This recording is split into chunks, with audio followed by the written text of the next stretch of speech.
Hey, at least USC won the game. You are Locked On Trojans, your daily podcast on the USC Trojans, part of the Locked On Podcast Network, your team every day.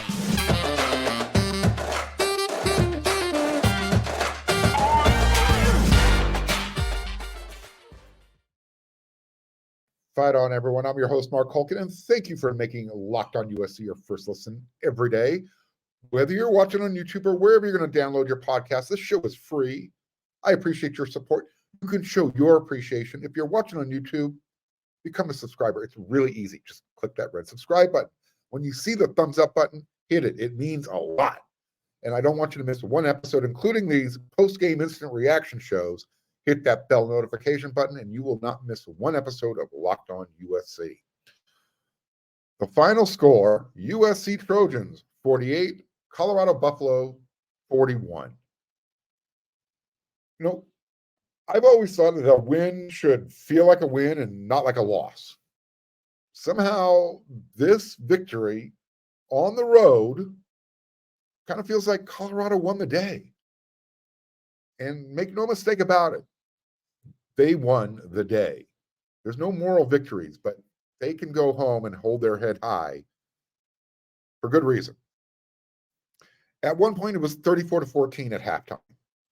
Then it jumped up to a 41-14 lead for USC with just over 6 minutes to play in the third quarter. And then from that point forward, USC was outscored 27-7. And let me tell you how close this game actually was. How close USC came to couging it. Had Colorado recovered the onside kick with a little over a minute to go in the game, they would have had a chance not only to tie the game, but the way USC's defense was playing, they would have gone for two, converted, and probably walked off with a win. I do not understand how you can look as good as the team looked in that first half, even with some mistakes, and then look as bad as they did in the second half. Following the game, this is what Coach Riley said. The team is fired up to get the win. The guys played a really good first half. Best first half we played all year against a good opponent and a tremendous atmosphere. And we give Colorado and their fans, everybody, a lot of credit. Didn't play a very good second half on any of the three sides. Penalties, obviously, we had one turnover, missed tackles, and did the things that you don't do when you're trying to finish out a good opponent on the road. So excited about the good. A lot that we've got to correct, which that's college football. That's how it goes. So plenty to correct. I'm excited. I thought our operation and response on the road and some of what we learned last week showed up. And we did several things on both sides much better, but obviously we've got a lot of work to do, to continue to do. If we're going to continue to get better and win, we're going to do all, we have to get all through all those mistakes. We're going to do on and get ready to get back at home in the Coliseum. Choppy verbatim. I don't know if they got the quote down all the way. I apologize. That's your typical coach speak, regardless. You expect to hear those types of comments. You know, we did this good, we did that bad, we need to get better this, we'll do that at home next week, yada, yada, yada. And he continued on, and I'm sure it didn't come out the way Coach Riley intended. Maybe it did. He seemed a little short. However, and I'm not sure who has the, I'm using finger quotes, the untrained eye. However, but to say that the same issues from last year are not happening this year at the halfway point of the season, I think that would be a gross mischaracterization. Lincoln Riley was asked about some of the same issues from last season reappearing this year. And again, I'm saying we're at the halfway point. He disagrees. Look, missed tackles, being out of position, attacking the wrong gap, or these are all defensive things. these are all the same issues from last year, and they are front and center right now. And they have been for most of the season, and especially on the road these last 2 games. You can chalk it up, well, they're playing on the road. No. I don't think playing on the road has anything to do with being fundamentally sound when it comes to tackling. It doesn't. You can't say, well, the crowd was into it. Starting safety Bryson Shaw, he placed all the blame on the players. I'm going to talk about that in the next segment. You can see in the rundown, the defense is starting to feel the heat even more. Bryson Shaw, he was pretty passionate when he came out to meet with the media after the game. And I'm going to talk about that in the next segment. But first, I want to focus on just a few positives because, again, USC is 5-0. They did win. Let's not forget that. There should be zero doubt who the best quarterback in the country is. A lot of hype for this game, the showdown between Caleb and Shedeur Sanders.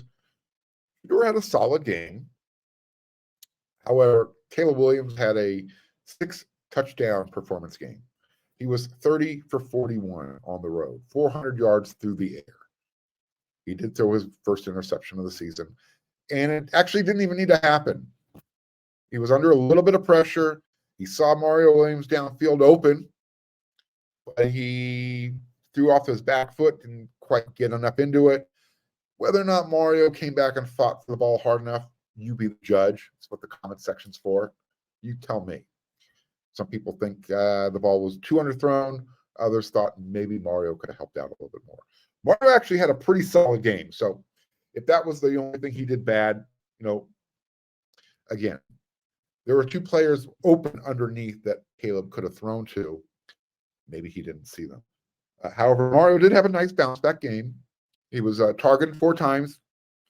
He caught 3 balls, 40 yards, 17 yards after the catch. So good job for him. And he had a touchdown too. So solid game for Mario.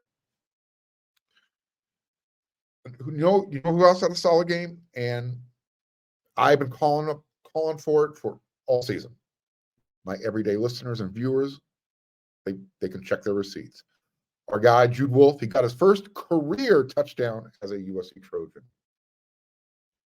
Happy for you, Jude. You know what else happened on special teams? Besides recovering that onside kick, they blocked a punt in the first half. Eric Gentry. You could tell it was going to happen. They almost got to the first punt of the game. I turned to my partner, Eric McKinney, over there at USC. I said, they're going to get one. They got one on the next one. Wasn't all rainbows and gumdrop and bright, shiny things for special teams, though. Glad Dennis Lynch got that scholarship. He deserves it. Got to make that 38-yard field goal on the road. And even though he wasn't responsible for the missed extra point, it was a bad snap, so he never got a chance to kick it. Actually, it was a good snap. It was a muffed snap. How's that? Anyways, positive. USC is 5-0. They're coming back home to play Arizona. One more week to work out those bugs and get better before they hit the road again for who will be by far their next toughest opponent, and it's Notre Dame. They got to get this stuff figured out. Bryson Shaw said it. We got to get this stuff figured out.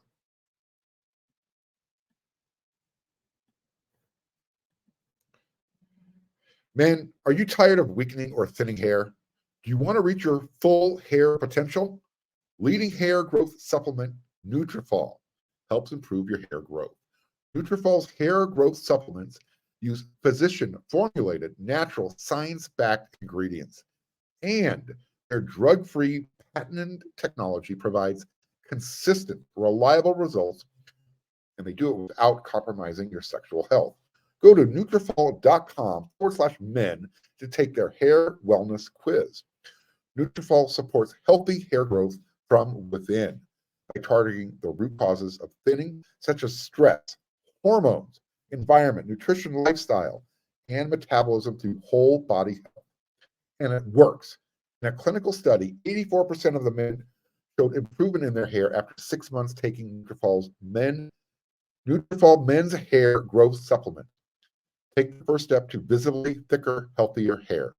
For a limited time, Nutrafol is offering our listeners $10 off your first month's subscription and free shipping when you go to Nutrafol.com/men and enter the promo code LOCKEDONCollege. Find out why over 4,000 healthcare professionals recommend Nutrafol for healthier hair. Nutrafol.com/men, spelled N like Nancy, U, T like Tom, R, A, F like Frank, OL.com/men and enter promo code LOCKEDONCollege. That's Nutrafol.com/men, promo code LOCKEDONCollege.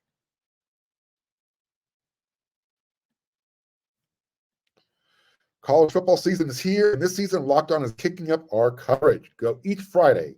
Locked On will go live from 11 a.m. to 1 p.m. Eastern on every Locked On College YouTube channel. Locked On College Football Live will cover the college football playoff implications, the conference rivalry games, and go in-depth like only Locked On can, including insight and analysis from our stable of Locked On College hosts covering their team every day. Find a Locked On College Football Live every Friday from 11 a.m. to 1 p.m. Eastern on any Locked On College YouTube channel. You won't want to miss it. At one point during the second half, I sent out the following tweet. I am one more poor defensive series away in this game from USC's defense before I call for an Alex Grinch tarmac experience.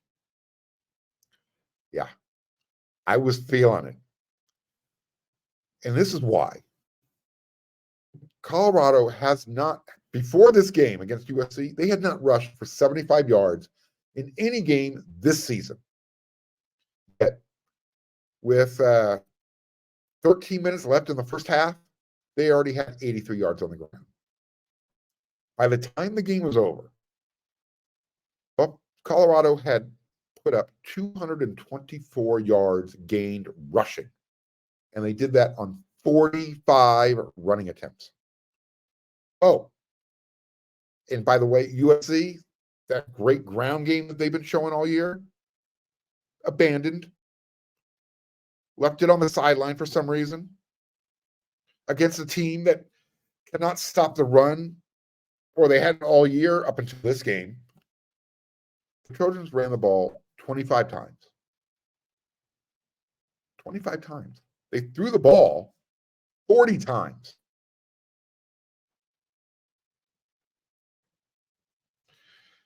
So last year, even though Alex Grinch's defensive scheme, it left a lot to be desired. There was still a lot of hope that, with the players that they brought in during the offseason through the transfer portal, that improvements would be made. It's those improvements, they're showing themselves maybe to the trained eye. Head coach Lincoln Riley's trained eye doesn't believe that the same issues from last year are happening this year, even though we're at the halfway point. Pretty much everybody else I've spoken to, trained or untrained, they're seeing the same issues. Quote, this is Lincoln Riley. It's not really the same issue, so I don't agree with it.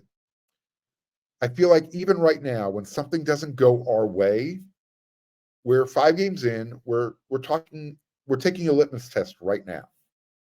When something doesn't go our way, it doesn't look like last year, not to the trained eye, not to coach. We still got plenty to correct. And again, there are 2 things today that absolutely, when we weren't good, killed us.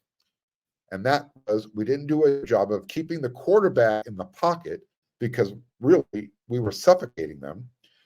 I mean, gave them life. That drive right before half gave them life. We were doing everything really well. He, referring to Shedeur Sanders, gets outside of the pocket, makes a few plays, and then they give a quarterback confidence. There's nothing like being able to throw a 7-yard hitch route, and then a couple of those that went for 30 or 40 plus. One went longer than that, so you've got to own those things. Oh, but no, it doesn't look like last year. There's a lot that's improved, and we've got to obviously put it all together. End quote. I need someone to explain to these untrained eyes why the same tackling issues are back from last year, and why the same communication and coverage issues are back from last year. I'm not trying to be a smartass. I just disagree wholeheartedly that these aren't the same issues. At a certain point, no amount of coach speak, spin, it's going to change the fact that the players, they're not getting the job done. And that's not my word. Those aren't my words. Those are Bryson Shaw's words. Because again, it's not the same players from last year. There's a lot of new players this year that are making the same mistakes. So is it the Jimmies and the Joes, or is it Alex Grinch's X's and O's? It's both. Because, here's my coach speak, my cliche. You win as a team, you lose as a team. But this is what starting safety Bryson Shaw said. And he actually said it very eloquently and with a lot of passion when he spoke with the media after the game. Quote, Coach Grinch is doing a great job. As players, we're letting him down. He's putting us in the right spots and we're not making plays. We're missing tackles. I'm not doing my job. We're letting him down, end quote. And he repeated that a couple more times. But he was very emphatic that the players are not doing what they're coached up to do. I get it. Players are going to stick up for their coaches. Coaches are going to stick up for their players. That's what you're supposed to do. What happens in the locker room, we're not privy to. Outside those locker room doors, you toe the company line. So again, I love Bryson's passion, and I love his accountability. As a former high school basketball coach, you like when people are accountable. Coach Riley was accountable during the press conferences. We got to do a better job coaching. Players, they're trying to, convey the same message. But again, the question remains, why are the players making the same mistakes as last season? At a certain point, when the players change, but the scheme doesn't, you have to find the common denominator. One more thing about Bryson and his accountability. Again, to step out there and know that you had a game that you could have played better, and Bryson said he had a poor performance. I have to ask, why is a player coming out to take the heat from the media? Why does the defensive coordinator, why does Alex Grinch get to wait until Tuesday when he'll meet with the media to kind of figure things out and they offer up his answers rather than doing it right there on the spot, less than an hour after the game ends? This is the way Lincoln Riley runs his ship. After the game, he's the only coach that speaks with the media, and then selected players come out. Today, after the game, it was Caleb Williams, Mason Cobb, and Bryson Shaw, Christian Roland Wallace, Taj Washington, and Brendan Rice. Just putting it out there. Not saying it's the wrong thing, but I think there are times when a defensive coach, if not the defensive coordinator, should come out, talk with the media after a game, especially these types of games. But again, who am I? Just something I would consider appropriate.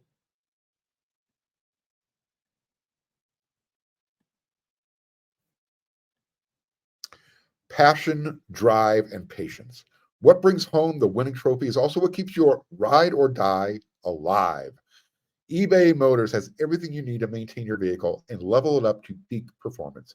From superchargers, roof racks, exhaust kits, LED headlights, and more, whether you're into speed, power, or style, eBay Motors has got you covered.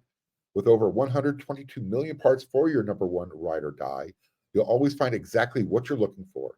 And with eBay Guaranteed Fit, your part is guaranteed to fit your ride every time or your money back. Because with eBay Motors, you're burning rubber, not cash. With all the parts you need at the prices you want, it's easy to turn your car into the MVP and bring home that win. Keep your ride or die alive at ebay.com/motors. eBay Guaranteed Fit, only available to U.S. customers, eligible items only, exclusions apply.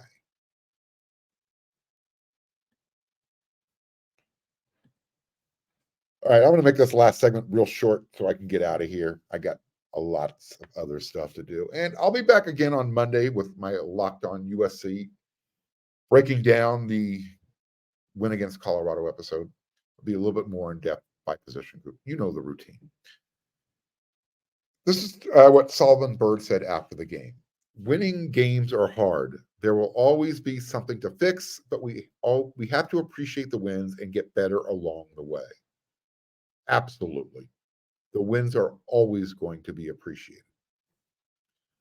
However, everyone would love to see the getting better along the way part, and really soon.